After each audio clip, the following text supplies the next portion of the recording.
Hello! What's up?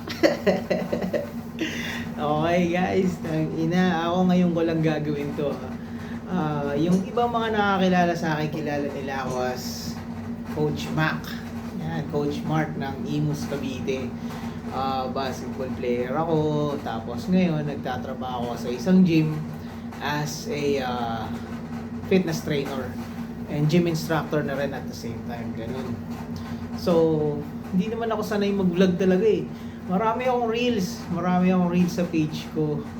Sa page ko talaga. Pero hindi ako yung bida. Gumagawa ko lagi ng mga content. Pinapakita ko kung sino yung magagaling mag-basketball sa lugar namin, sino yung makukulit na tao sa lugar namin. Ganun lang. Yun ang hilig ko. Parang sila ang bida, hindi ako. Ako laging behind the scenes lang lagi ako. Now, bakit ako humarap sa camera ngayon? Eto na, magandang hinihintay nyo. Yee! Para dun sa mga para dun sa mga nakabasa. Para dun sa mga nakabasa ng post. Ang dami. Actually, ang daming post. Hindi lang isang grupo, hindi dalawang grupo, ang dami. Ang daming nakalagay dun. So, yun nga, gusto ko sana ipaliwanag, first of all, na hindi yun totoo. Ako kasi simpleng tao rin lang ako, nagtatrabaho lang, ganun. It involves my personal life, yung personal life ko, sana maging private, sana. On my part pero kung siya, ayaw magbanggit ng pangalan, kasi hiniwalayan ko na siya. May paghiwalay na ako sa kanya. So, ang maganda sana, huwag natin isama yung personal life sa social media. 'Di ba? Kapag personal. Social media. Ganun lang 'yan. Ang daming issue doon. Ang nakalagay na issue doon, una yung pinakamabigat pare, 7 million. Putang ina. Kung may 7 million ako, hindi ako magtatrabaho sa gym. Tandaan 'yan. Baka nasa ibang bansa ako ngayon. Nagpapasarap, ganun. 7 million na 7 million, ang hirap nun Tsaka issue dyan, kasi ganito, tagal na yan eh. Pangatlong beses na akong pinopost dyan, lintik na, sarap mong kurutin. Pangilang beses niya akong pinopost, 2021 pa. First issue is 2021. Pinost ako, tapos dati lang yan eh, nagsimula yan sa 2 million lang eh. 2 million lang, nagnao daw ako ng 2 million. Pangalawa, naging 6 million yata yun, pangalawang post sa akin. Tapos ngayon, tumaas na, tumubo na, 7 million na guys, putek na yan. Huwag kayong magalala, ambunan ko kayo kung totoo yun. Pangalawa, meron pang isang issue doon, nabasa ko na yun nga. Ano ba yan?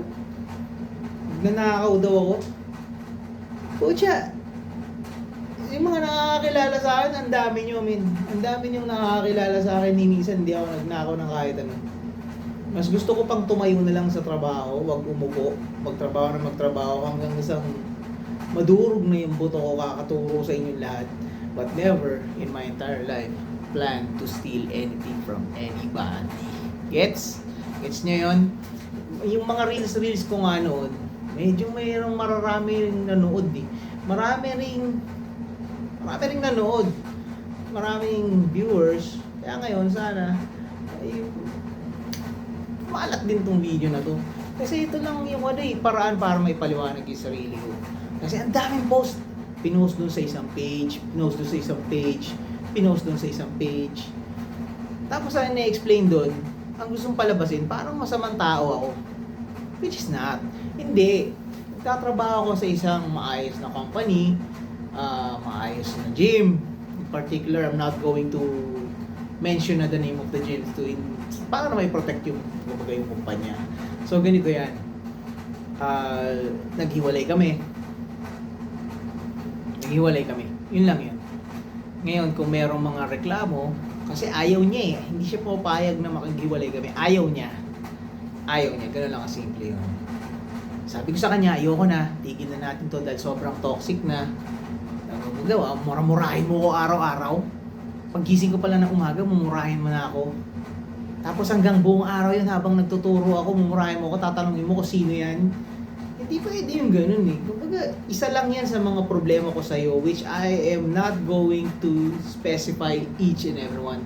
In protection na rin sa'yo, kasi syempre, personal na buhay natin, ayokong sabihin. Pero yung ipopost mo ako ng ang dami-dami mong sinasabi, tapos hindi naman totoo, makakasira ka ng reputation. Unang-una, bawal yan, cyber libel yan. Hindi na ako magsasampa ng kaso or anything kasi in respect of sa pamilya mo. Yung pamilya mo kasi kahit pa paano naging ka-close ko na rin naman, okay? So hindi na ako magpa-file ng case or anything like that, and it's not going to be worth my time. Kasi yung time ko, mas gusto ko sanang ubusin na lang sa pagtatrabaho para kahit pa paano naman makatulong ako doon sa mga clients ko na syempre nagbigay ng pera yun, nagbayad yun para sa serbisyo ng aking coaching services. Tapos pababayaan ko sila, hindi pwede. I'm sorry guys, medyo isang linggo ko mawawala. I'll be back on Monday. But right now, what I'm going to specify is, or isabihin sa inyo is, hindi ako mawawala. Papasok ako. Ha? Tayo nyo lang. Tapos ganito yan. From now on, I'm going to vlog myself. Magbablog ako dito sa channel ko. Channel ba to? Page ko, Facebook page ko, about narcissism. Yung narcissism kasi is yun yung mga ugali ng tao na hindi nila pinapansin yung nararamdaman ng iba. Ang gusto lang nila, yung sarili lang nila ang bida. Sarili lang nila yung dapat importante. Paano naman kami? Di ba? Siyempre, so what I'm going to do is I'm going to I'm going to tell you all about it, yung experience ko. As almost 10 years, guys. Almost 10 years akong victim ng narcissism. So, yun, ikukwento ko sa inyo. This is just the part 1. Di ba, wala pang part 1, parang ano pa lang to, introduction lang sa mga vlogs ko. Okay? So, ganito, kung ano man yung nabasa yung post laban sa akin, post regarding sa akin, alam naman natin na hindi totoo yun. Everybody knows about it. I'm not a rich guy. Wala akong kotse. Tol. Nagmumotor lang ako. Yung motor na yun, gusto ko po. NMAX na bulok lang. Ganun lang ako, men. Simple lang ako. Hindi ako para magyabang ng kahit ano sa inyo. Okay? So, yun. Yun na yung paliwanag ko sa mga nakababasa yung post dyan. Hindi totoo yun. Kaya mag-alala. I'm not a bad guy. Nagtrabaho ko sa Japan as a DJ. Actually, I'm a DJ dito sa Pilipinas din nung araw ng kabataan ko. Tapos nanalo rin naman ako, di ba? Pwede ko pagkitin siguro, I'm the Vice Champion 2013 ng DMC Philippines. Yeah!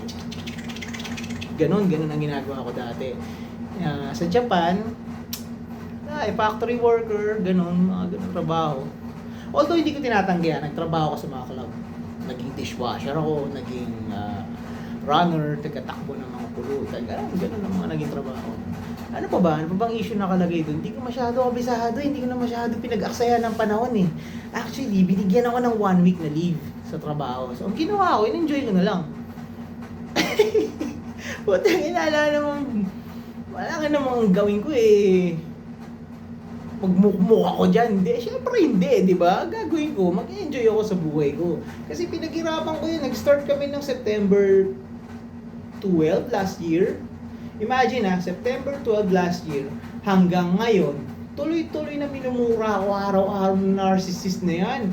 Ganon, yung mga narcissism na yan, ano yan eh? Talagang sila lang ang bida, hindi tayo mananalo. Dyan, di natin kaya yun. So, that's the reason why I decided na tama na, I'm out. Siguro karapatan ko naman yun. And it doesn't have to be mutual. Kung makikipaghiwalay kayo, hindi nyo alam maging mutual. Siyempre, hindi papayag yun. Diba? Narcissist nga eh. Ang narcissist ang naiintindihan lang nila, sarili nila. Ikaw, yung nararamdaman mo, sa isang tabi ka lang dyan. Wala akong pakialam sa nararamdaman mo. Ito lang. Siya lang ang bida. Eto, ikaw, tiis ka. Kung gusto mo ng buhay na ganon, tiisin mo. Which is not for me. Kaya ako umalis. So, anong nangyari? Pinost ako ng pinost. Ganito, may utang. Ganon. 10K, dadadadada. Para ang mangyari, kausapin ko siya. Which is, hindi na dapat. Hindi ka na kami dapat mag-usap. Oo, naiintindihan natin. Guilt trip, guilt trip ka. Kasalanan mo lahat. Kaya ako nagkaaganto, kaaganyan, wawala dito. Anak ng teteng nakakahilo, nakakapagod, boss. Seryoso, nakakapagod yung ganun. Kaya ang gawin natin, kung kaya mo ba, exit ka na. Exit ka na, boss. Huwag ka magtagal dyan. Kung pakiramdam mo victim ka rin ng narcissism, ma-exit ka na. Kasi ako naramdaman ko within 10 years na wala lahat ng kaibigan ko, lumayo ako sa mga kamag-anak ko, lumayo ako sa mga mahal ko sa buhay. Kasi inintindi ko siya eh.